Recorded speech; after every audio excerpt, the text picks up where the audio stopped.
You know when you're just searching and searching and searching around for something and it ends up being right in the palm of your hand? That's kind of what this situation ended up being like. So, welcome to episode 5 of Benz'n On a Budget.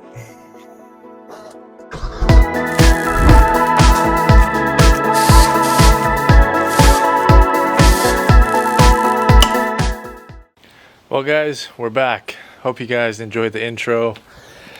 Want to give you guys an update. I got to get started because I've been trying all kinds of things trying to get this thing started, and thus far no luck, but I got one more idea and I think it'll work. Fingers crossed again. But let me update you guys as far as what's going on for now. So if you watched the last video, you saw that we got everything hooked up, the car had power to it, we're all excited, go to turn the key and just nothing. No noise, no nothing, no crank, just completely blank when you turn the key to third position, which should start the car. Everything else working, turn signals working, like all the lights, all the power to the car is working. But what we figured out is that the SAM module, if you can see right there, this is a 209 module, which sometimes can be compatible with certain 203 models, but in this case it is not for the C230 compressor. Yeah, I have looked all over the place. I stopped at the junkyard the other day, didn't bring you guys along just because I wanted to get out of the way, but I've been trying to find a SAM module for this thing without breaking the bank, because obviously we're Benz'n on a budget and I didn't feel like paying 150 bucks for a used one off of eBay, and there's really only one that I could find that was compatible, but when I know I could go to the junkyard and buy one for like 10-15 bucks, so it just didn't feel like the move, especially knowing that we're not going to build this car. As far as right now the plan goes, we're pulling what we need off it, pulling the wheels off it, and we're putting it onto the 190. To further explain a little bit what's going on and why we got that, no crank, no nothing on the third position, it's telling us that we have no power to the ECU.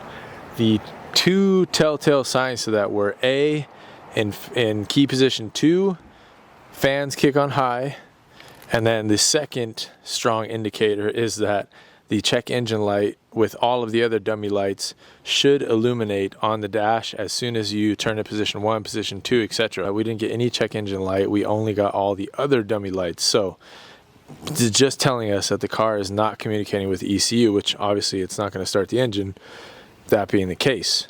So plug number 5 is the plug that powers the ECU. Now, because this is incorrect SAM module, it's not sending the correct either voltage or signal or whatever to this plug to tell it to communicate with the ECU and the engine. So what we're going to do is we're going to try to bypass, and which I already tried on a different spot, but did not work because that's a constant 12 volt. I need a switched power 12 volt. So we're going back to basics. Got a light tester and a jumper fuse. It's a little circuit holder, and we're going to try to splice this in on one of the fuses that has ignition power, which should be either 47 or 48. Those are the ones that are associated with the cigarette lighter. So I'm going to go test to see which one it is for sure, and then hopefully, fingers crossed, because I'm running out of ideas, this will work. Alright guys, so I just tested power, just hooked up a ground to this area in the car, tested that inner fuse panel just to make sure it's working, and then tested over here. So I'm going to go with the 15 amp fuse right there. It's on spot 48. Not entirely sure what that's for, but all I know is it's ignition power, so that's all that really matters. A lot of these are ignition power, so you could, choose a bunch of different ones, to be honest. But all right guys, battery is back on. This is hooked up, jumper fuse right there, hooked up to our 2 wires. You guys can't really see, but they're attached right here via these little clamp on terminals. So fingers crossed, you guys. Let's see what the heck is gonna happen. Key signs right now, or key hopeful signs would be A, if the fans don't kick on, and B, if we got a DTC for the check engine light, or a display dummy light, I guess. So, well, nothing, guys. gonna try to turn it. Yeah, nothing. Ah, man.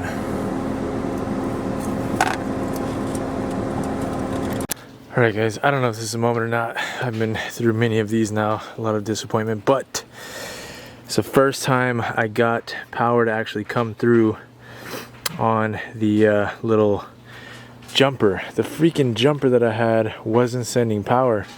And the whole time I was like testing it. I'd take the fuse out, put the fuse back in. The fuse would work, but when I put the jumper in and put the fuse in, it wouldn't work. And then I finally switched to the bottom slot and it was working. So then I opened up the little jumper thing and realized the way they set it up, it doesn't really look like it was making contact the way it should. So then I switched it. Now it's working. It finally sent power to this wire. I just jumped them up. I don't know what's gonna happen, guys. I got butterflies, but at the same time, we've been through this a lot by this point. So also, hope you guys like my jerry-rigged key holder. Oh my God, please let us see a check engine light. Ah, no. No, no, no, no, no, no. And the car dies. Why? Why is it happening? Guys, I'm literally so damn stumped right now. I'll tell you what. The electronic side of things and wiring, I mean, not fully, but for the most part, that's kind of been my weak point in terms of building the cars, figuring out the cars, etc. Just don't have a huge understanding or realm of experience when it comes to that side of things. So I feel like this is kind of the universe giving me a chance to learn, but man, is it frustrating. I was so pumped when I finally got that power to go through. I thought for sure, oh, we got ignition power now. Send it to the ECU, and then the car just shuts off. Had to pull the battery, positive and negative terminals, put them back on, and the car is alive again. So I don't know what the freak is going on, man. I checked the engine grounds, the engine is grounded, transmission's grounded. I don't know what else to look for, but Josh, for watching this, appreciate you, man. I wouldn't even be this far without your help thus far. So hopefully with your brain power, we can figure out what the heck could be going on right now. Man, it's confusing. I know, you're looking at us like, come on guys, get it over here. This thing wants to be running, wants to have an engine in here. Still got some work to do before that, but man, this is tough. Very tough.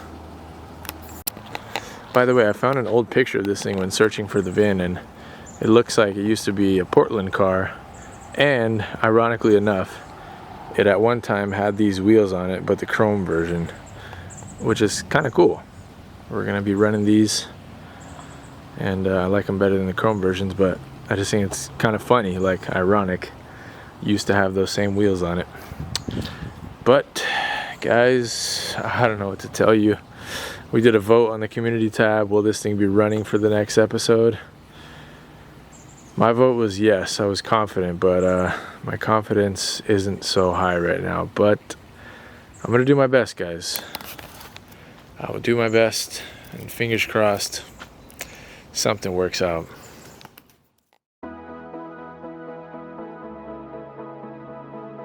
You guys, we freaking got it.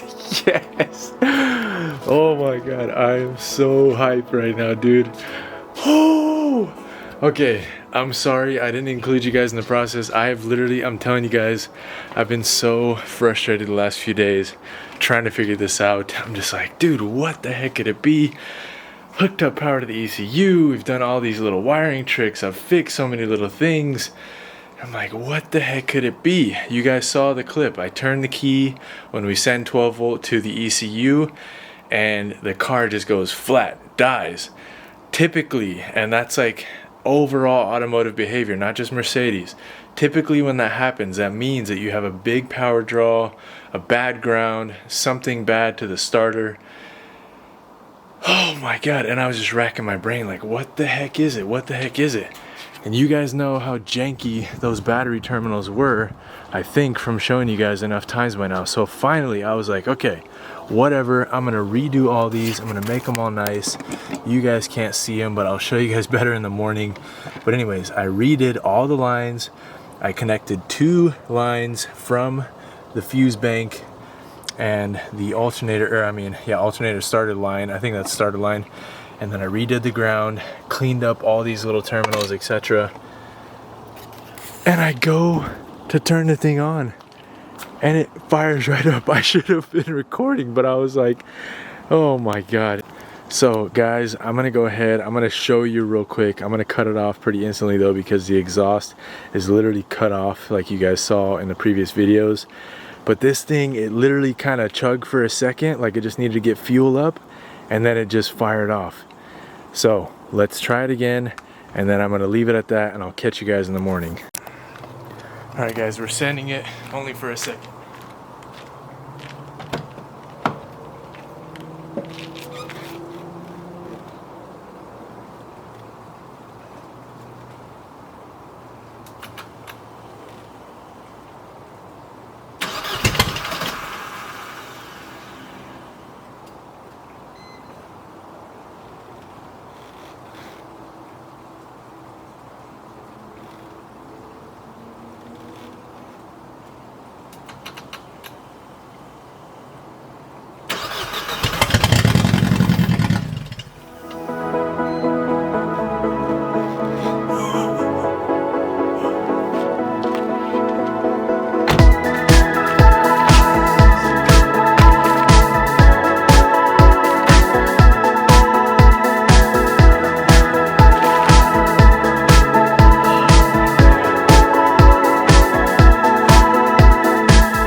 Don't even load the last few days. Oh my God, this is a big win right now, and I will gladly accept it and take it from the universe. Oh my God. And there goes our SOS signal. I will catch you guys in the morning. Holy shit. All right, you guys, it's the next day. You saw how excited I was last night. I was gonna call this guy at midnight. We brought in the big guns. Mike's here. We're gonna try to start it again, and against his advice, I'm gonna try to drive it a little bit just to make sure that things are kind of working, hopefully. And then we'll just park it, and so begins the next part of the process. But talking over what I did last night, you guys can see a little better now. Basically just redid the cables. Like I didn't think the cables would be that big of a problem, but when I actually took them out of these little terminals, they were way more corroded than it looked like from the outside. So cleaned them all up and didn't really expect much, but happened to be the trick that we needed. So see what it sounds like? Yeah. It's loud. All right. You're gonna hold this? No exhaust. Yeah. Here goes nothing.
missing it. I mean, Missing? yeah.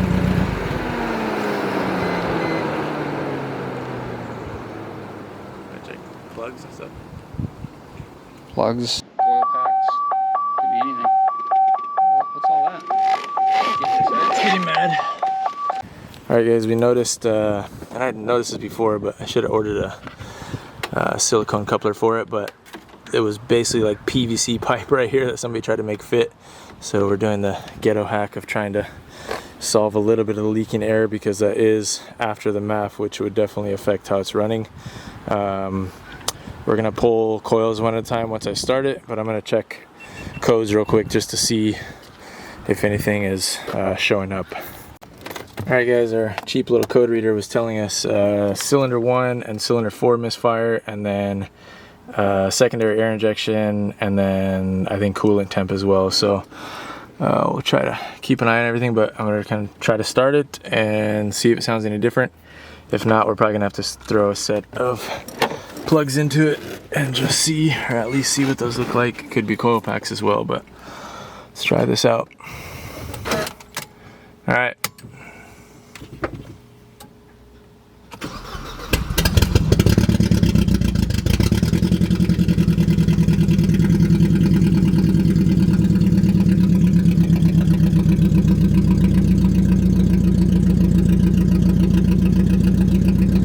Sounded a little better for a second there, but it's also pretty hard to tell with no exhaust on. I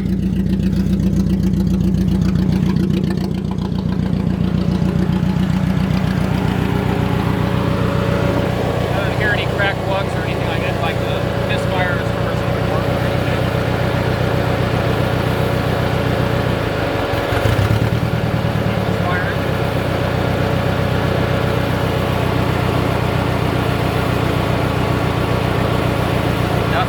That one? That was dead, yeah.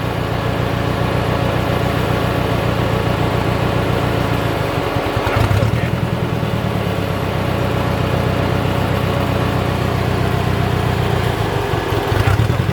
Well, Oh, just that? for sure. Just that one? Yeah, Alright, so we're on 3 cylinders. Let's check it out. Alright guys, well, I think we found our problem. What do you think? Looks like a pretty damaged coil pack there. The spark plug looks all fresh. You guys can't see down there, but bores look really good, and yeah, it's all clean down there. So I would guess we probably just have a really bad coil pack. Who knows what the heck happened to this thing? This is just super old, but that's shot. So let me try to call around and see if I can find one today locally. Otherwise, I'll order one up.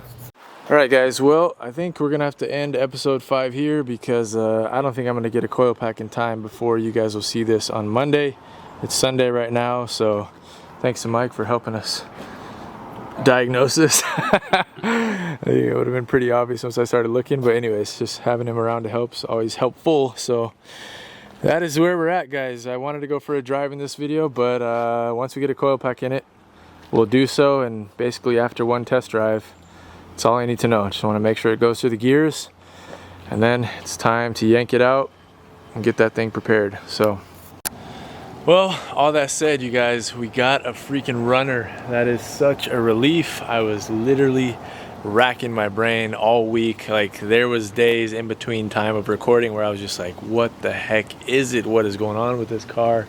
Why can I not just get this thing to fire up? But yeah, so far it looks okay. I got a coil pack on order. It should be here tomorrow morning. That's not the biggest deal, just for at least testing out the car and drivability and all that. So anyways, shout out to you guys that believed in me in the community post, that thought, yes, we will have it running for episode 5. And you know, much love to those that thought I wasn't gonna be able to get it. So what's up? But I'm just kidding. But yeah, let's we'll call it there. I hope you guys enjoyed. Episode 5 is in the books. I will catch you guys soon for episode 6. Peace.